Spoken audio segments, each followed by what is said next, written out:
मैं हाजिर हूं आपकी जिज्ञासाओं के लिए।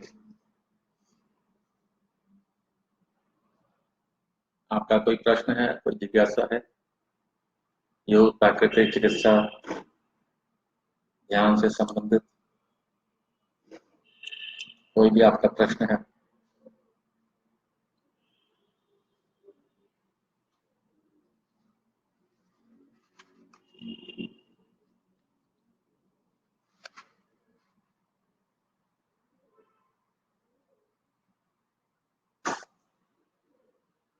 आप लोग जो भी शामिल हो रहे हैं, आप सबका स्वागत है।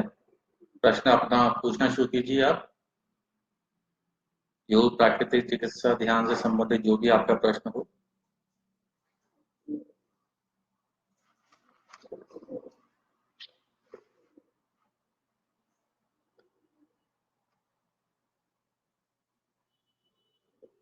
योग प्राकृतिक चिकित्सा में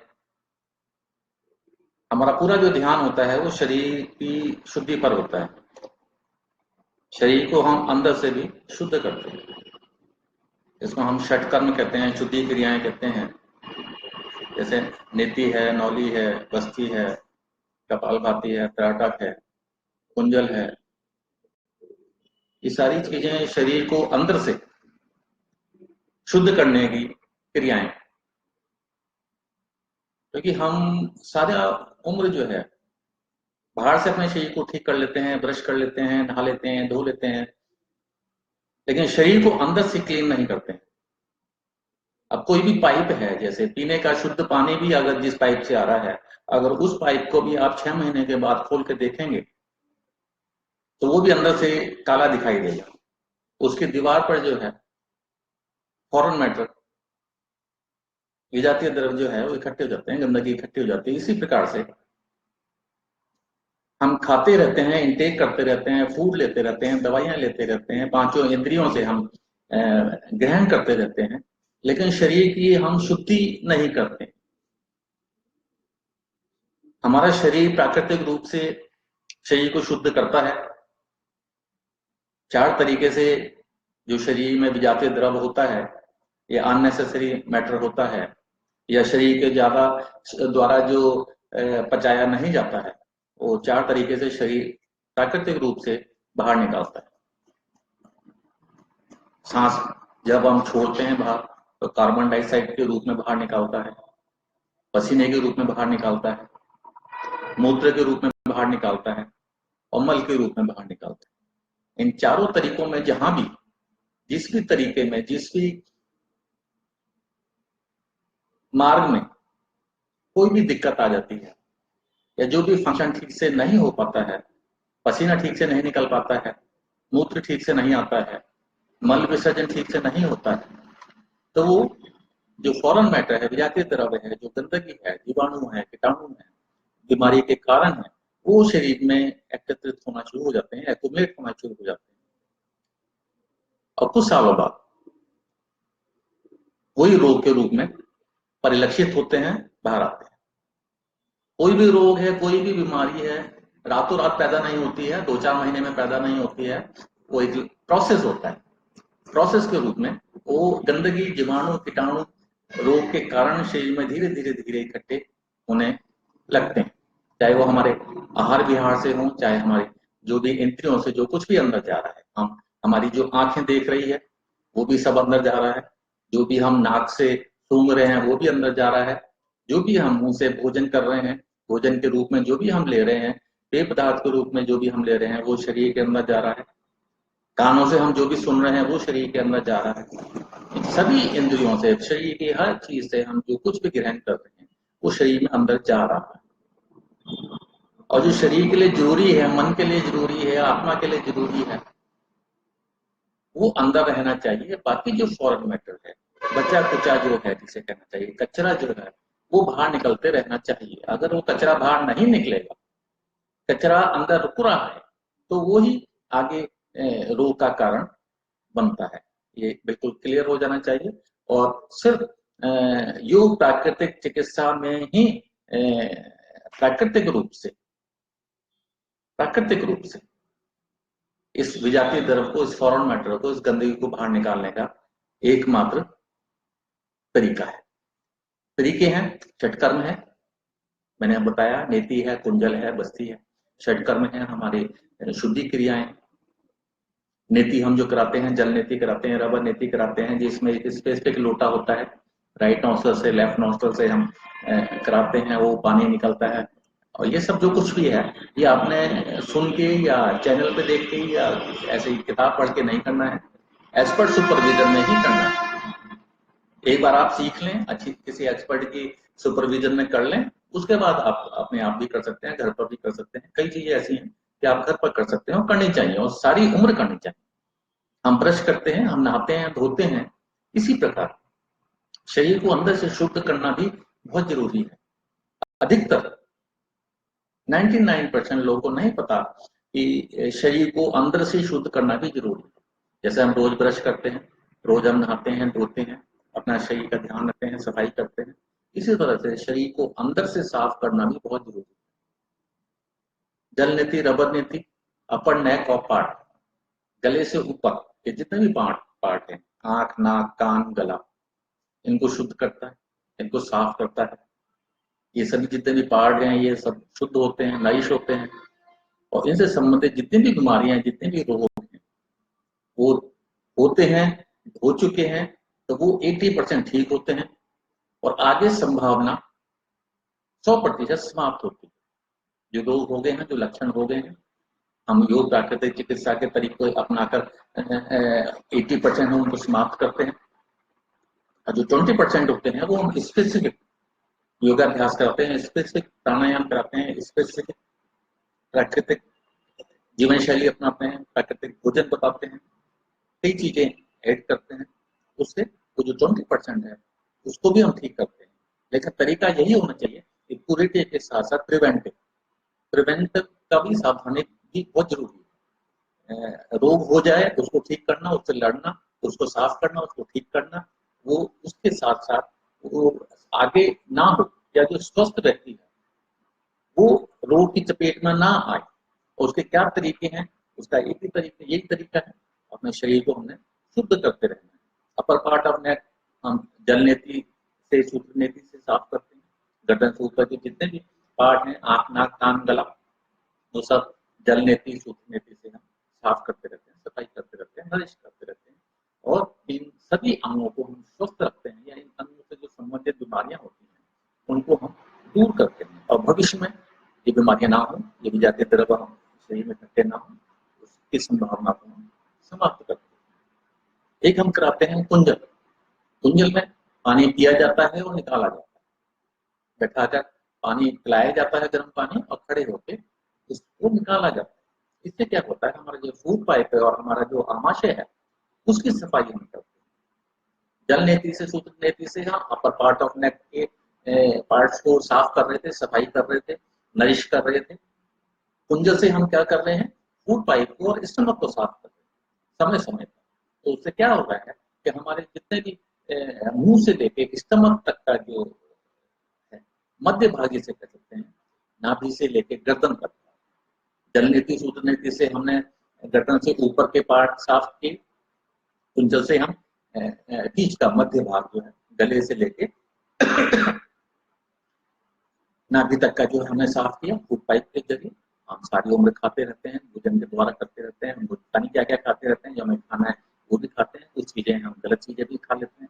तो उन सबको बाहर निकालना, या जो हमारे जो फूड पाइप पर और आमाशय की दीवारों पर जो सालों से बीमारियों के कारण बीमारियां जो चिपकी पड़ी, जो मैल जमा पड़ा है, जीवाणु कीटाणु जमा पड़ा है, बीमारियों के लक्षण जमा हुए हैं, जो कई सालों बाद वो रूप धारण कर लेते हैं, जिनसे लड़ना बड़ा मुश्किल हो जाता है। मेडिकल साइंस भी आज बहुत प्रोग्रेस हो गया है, मेडिकल साइंस ने बहुत तरक्की कर ली है, लेकिन अपने को ऐसा है पा, क्योंकि एकदम से जब ये बीमारियां होती हैं, धीरे धीरे धीरे धीरे हमारी नलियों में और हमारे अंगों में धीरे धीरे घर करती हैं, और कई सालों के बाद जब वो उभरती हैं तो वो इस रूप में उभरती हैं, इतनी शक्तिशाली रूप में हो जाती हैं, इतनी ज्यादा एक्यूमुलेट शरीर में हो जाती हैं कि उनसे लड़ना बहुत मुश्किल काम हो जाता है, दुष्कर काम हो जाता है। इसलिए बहुत जरूरी है कि हम शरीर को अंदर से भी क्लीन करें। गले से ऊपर हमने जल नीति से किया, मध्य भाग को हमने कुंजल से किया, और नीचे के भाग को शरीर का हमने 3 अंगों में, हम 3 पार्ट में हमने बांटा। फिर हम बस्ती से, एनिमा से, शंख प्रक्षालन से, त्राटक से, नौली से, कपालभाति से, इन इन सब चीजों से हम शरीर को अंदर से क्लीन करते रहते हैं। क्लीन करते रहने से समझ, इन सब चीजों से क्लीन करने से क्या होता है कि हम प्रिवेंटिव मेथड अपना रहे हैं, हम सावधानी अपना रहे हैं, ताकि वो जो बीमारियां नस नालियों में इकट्ठी होती हैं, नाभियों में इकट्ठी होती हैं, शरीर के अंदर इकट्ठी होती हैं, विजिबल नहीं होती हैं, हमें पता नहीं चलता है। हम मुंह साफ नहीं करते हैं 2 दिन तो हमारे को पता चल जाता है कि हमारे दांत गंदे हो रहे हैं, हमारी जीभ गंदी हो रही है, तो हम साफ कर लेते हैं। ऐसे ही हम 2-3 दिन नहीं नहाते हैं तो हमारे को पता लग जाता है कि भाई बदबू आ रही है शरीर से, स्नान की जरूरत है, तो हम स्नान कर लेते हैं। लेकिन शरीर के अंदर गंदगी पैदा हो रही है, बदबू पैदा हो रही है, बीमारियां पैदा हो रही हैं, उसका हमारे को पता नहीं चलता है, इसलिए हम इग्नोर करते चले जाते हैं। शरीर में गंदगी पैदा हो रही है, शरीर में जीवाणु कीटाणु पैदा हो रहे हैं, शरीर में रोगों के कारण पैदा हो रहे हैं, लेकिन हमारे को दिख नहीं रहे हैं, हमारे को पता नहीं चल रहा है, इसलिए हम शरीर को अंदर से साफ करने की कोशिश नहीं करते। अगर शरीर में अंदर जितनी भी गंदगियां पैदा हो रही हैं, बीमारियां इकट्ठी हो रही हैं, हमारे फूड पाइप में इकट्ठी हो रही हैं, हमारे आमाशय में इकट्ठी हो रही हैं, हमारी किडनी में हो रही हैं, हमारे वाइटल ऑर्गन्स में हो रही हैं, हमारे आंख नाक कान गले में, शरीर के पार्ट्स में हो रही हैं, पूरा शरीर हमारा एक फैक्ट्री है, कारखाने की तरह है। एक एक नट बोल्ट बहुत सोफिस्टिकेटेड है, बहुत सोफिस्टिकेटेड कारखाना है। इसको बहुत ध्यान से रखना, इसका देखभाल करना, इसको नरिश करना, इसको ऑयलिंग करना, इसको सर्विसिंग करना, सावधानियां रखना बहुत जरूरी है। हम आंखों से क्या देखते हैं, कान से क्या सुन रहे हैं, नाक से क्या सूंघ रहे हैं, मुंह से क्या खा रहे हैं, अपनी इंद्रियों से हम क्या अंदर ले जा रहे हैं, ये सब चीजों का हमने ध्यान रखना जरूरी है। सिर्फ शारीरिक स्तर पर बीमारियां ठीक नहीं होती हैं, वो हमारे सामने है। मेडिकल साइंस इतना एडवांस हो गया है कि अमेरिका में बैठा डॉक्टर जो है टेलीपैथी के थ्रू, रोबोट के थ्रू, वो दिल्ली में बैठे पेशेंट का ऑपरेशन कर रहा है। मेडिकल साइंस ने इतना तरक्की कर ली है, इतने प्रोग्रेस कर ली है, लेकिन शरीर के स्तर पर से हम ऊपर नहीं उठे हैं। मेडिकल साइंस सिर्फ शरीर पर ही ध्यान दे रहा है। हमने क्या हमारे विचार हैं, क्या हमारा आहार विहार विचार है, किस तरह की हमारी सोच है, किस तरह की हमारी बैकग्राउंड है, किस तरह का हमारा काम है, किस तरह क्या हम देखते हैं, क्या हम सुनते हैं, क्या हम कानों से सुनते हैं, क्या हम विचारते हैं, क्या हम सोचते हैं। शरीर मन आत्मा तीनों को साथ लेकर जब तक नहीं चला जाएगा तो डॉक्टरों के पास लाइनें लगती रहेंगी, हॉस्पिटल्स में लाइनें लगती रहेंगी, हॉस्पिटल्स में मेले लगते रहेंगे। किसी भी हॉस्पिटल में चले जाइए तो ऐसा लगता है जैसे पेशेंट नहीं है, मेला लगा हुआ है। ये बड़ा दुख की बात है, दुख के साथ कहना पड़ रहा है कि इतने बड़े बड़े डॉक्टर और मेडिकल साइंस इतना एडवांस होने के बाद, इतना विकास करने के बाद भी हम पेशेंटों की संख्या घटने के बजाय बढ़ती जा रही है। ये बहुत ही एक सोचनीय विषय, बहुत ही महत्वपूर्ण विषय है आज की तारीख में, और इस विषय को सभी को सोचना होगा। जो पावर में है, जो कर सकते हैं, जो मीडिया बना सकते हैं, उनको तो सोचना ही होगा। लेकिन मुझे नहीं लगता है कि वो सोच रहे हैं, तो हम सभी को सोचना होगा। हम सभी को इस विद्या को ज़्यादा से ज़्यादा फैलाना होगा। जो हमारे ऋषि मुनियों ने हजारों साल पहले शरीर को कैसे स्वस्थ रखा जाए समझाया, हमारे ऋषि मुनियों मनीषियों ने हमें बताया कि हमारे को शुद्ध कैसे रखना है, कैसे बीमारी से हमें दूर रखना है, कैसे हमने प्राकृतिक जीवन शैली अपनानी है। तो योग प्राकृतिक चिकित्सा द्वारा ही स्वस्थ रहा जा सकता है, और कोई तरीका अब बचा नहीं। तो जितना जल्दी हो सके एक आम जन को योग प्राकृतिक चिकित्सा की शरण में आना चाहिए, योग प्राकृतिक चिकित्सा के बारे में सीखना चाहिए और इसको अपनाना चाहिए। किसी ने अपना प्रश्न पूछना है तो पूछते भी रहिए। कांता हुडा जी ने टाइप किया था, सब कुछ खाते पीते वेट कैसे घटाया जाए, आसन प्राणायाम करने का समय जिनके पास नहीं है वो कैसे घटाएं। कांता जी, सबसे पहले तो मैं आपको ये कहना चाहूंगा कि समय सभी के पास है, हमारे पास 24 घंटे हैं। 24 घंटे में से 1 घंटा तो हम निकाल ही सकते हैं। मुझे नहीं लगता है कि हम इतने ज़्यादा बिज़ी हैं, या कोई भी मनुष्य, मानव जाति का कोई भी मानव ऐसा इतना बिज़ी है कि 24 घंटे में से 1 घंटा भी ना निकाल सके। हमारे पास सिनेमा देखने के लिए टाइम है, हमारे पास क्रिकेट मैच देखने के लिए टाइम है, हमारे पास क्लब जाने के लिए टाइम है, हमारे पास शादी-ब्याह करने का टाइम है, हमारे पास मनोरंजन के लिए टाइम है, हमारे पास फालतू सब पॉलिटिक्स के लिए टाइम है। हम सारा दिन पॉलिटिक्स पे गप्पे मारते रहते हैं, चैनल्स देखते रहते हैं, न्यूज़ चैनल देखते रहते हैं, और कुछ नहीं तो हम एक दूसरे की चुगली करते हैं, सरकार के बारे में कहते हैं ये ऐसा है, वो ऐसा है, ये ऐसा है, वैसा है। मुझे नहीं लगता। मैं आपकी इस बात से, सबसे पहली बात तो मैं इस बात से सहमत नहीं कि हम 24 घंटे में से, हमारे सभी के पास 24 घंटे हैं, चाहे वो एक रिक्शा पुलर है, चाहे वो एक प्रधानमंत्री है, चाहे वो संतरी है, चाहे मंत्री है। 24 घंटे सभी के पास हैं। 24 घंटे में से 1 घंटा तो सबको निकालना ही चाहिए। जब बीमार हो जाते हैं तो बिस्तर पर पड़े-पड़े तो कई घंटे निकालते हैं, कई दिन निकालते हैं, कई महीने निकालते हैं। जो बीमार हो जाते हैं, जो कष्ट है, वेदना है, हम सारी कई बार तो सारी उम्र भोगते हैं। 24 घंटे में से हम 1 घंटा अपने शरीर की रक्षा के लिए नहीं निकालते हैं, अपने शरीर को स्वस्थ रखने के लिए नहीं निकालते हैं, और ये 1 घंटा ही बहुत महत्वपूर्ण हो जाता है। ये 1 घंटा हम जो नहीं बचा पाते हैं, ये आने वाले टाइम में 24 घंटे हमारे को बेड पर लेटा कर रखता है, 24 घंटे हमारे को वेदना के साथ जीवन व्यतीत करने के लिए विवश करता है। 24 घंटे हम कष्ट में, दुःख में, पीड़ा में, बिस्तर पर, डॉक्टर के केबिन के बाहर, डॉक्टर के पास, कभी कहीं, कभी किसी अस्पताल, कभी कोई अस्पताल, कभी कोई बाबा, कभी कोई चमत्कारी, कभी गंडे ताबीज, कभी दुआएं, कभी मंदिर, कभी मस्जिद, कभी चर्च, कभी होम्योपैथ, कभी नेचुरोपैथ, कभी योगा, कभी एलोपैथी, कभी एक्यूपंक्चर, कभी साध्वी, कभी कोई ब्रह्मचारी, कभी कोई बाबा जी, कभी देश, कोई विदेश। हम बस यही घूमते रहते हैं। सीधा सीधा हम जो है जड़ को नहीं पकड़ते हैं, पत्तियों को काटते रहते हैं। जड़ को पकड़ना चाहिए। रोग क्यों हुआ, क्यों होता है रोग, जो भी हुआ उसका कारण क्या है, कारण पर चूक करना चाहिए। तरीका कोई भी बड़े से बड़ा भी रोग है तो वो प्रिवेंटिव मेथड से क्यूरेटिव मेथड दोनों को मिलाकर ही हो सकता है। एलोपैथी सिर्फ इमरजेंसी के लिए, टांग कट गई, एक्सीडेंट हो गया है, पॉइजन बढ़ रहा है, जान बचानी है तो ऑपरेशन करना ही होगा, उसमें योग नेचुरोपैथी कुछ नहीं कर पाएगा। लेकिन एलोपैथी जो टांग काट रही है, ऑपरेशन कर रही है, वो इलाज नहीं है। टांग काटना इलाज नहीं है। टांग सिर्फ इसलिए काटी जा रही है कि इमरजेंसी है, जान बचानी है, इसलिए टांग काटी जा रही है। टांग काटना इलाज नहीं है। सिर्फ जान बचाने के लिए आपकी टांग काटी जा रही है, आपकी जान बचाई जा रही है, टांग काटी जा रही है, उपचार नहीं। तो बहुत बड़ी एक, आप समझ गए होंगे मैं क्या कहना चाह रहा हूँ। आपकी टांग काटी गई है, सिर्फ इसलिए काटी गई कि पॉइजन और बाकी अंगों में ना फैल जाए, आपकी जान बच जाए। जान बचाने के लिए वो काम किया जा रहा है, आपकी टांग काटी जा रही है, एक्सीडेंट हो गया।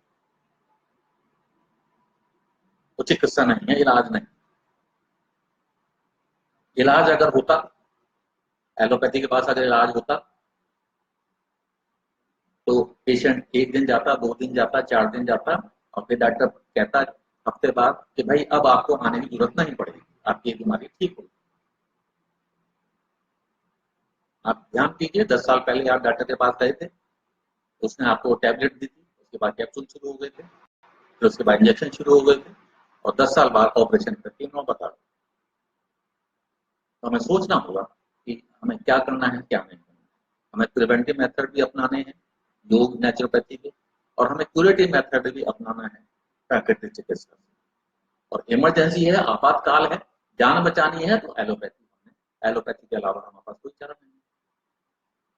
जिस भी पैथी में, जिस भी चीज में, जहां भी जिस चीज से फायदा होता है, कई बार तो मसाले से आराम हो जाता है, जीरे से आराम हो जाता है, अजवाइन से आराम हो जाता है, अदरक से आराम हो जाता है, जड़ी बूटी से काम हो जाता है, सिर्फ पैरासीटामोल से ही काम चल जाता है, छोटी मोटी चीजों से ही काम चल जाता है, जलने से ही काम चल जाता है, कुंजल करने से ही ठीक हो जाता है।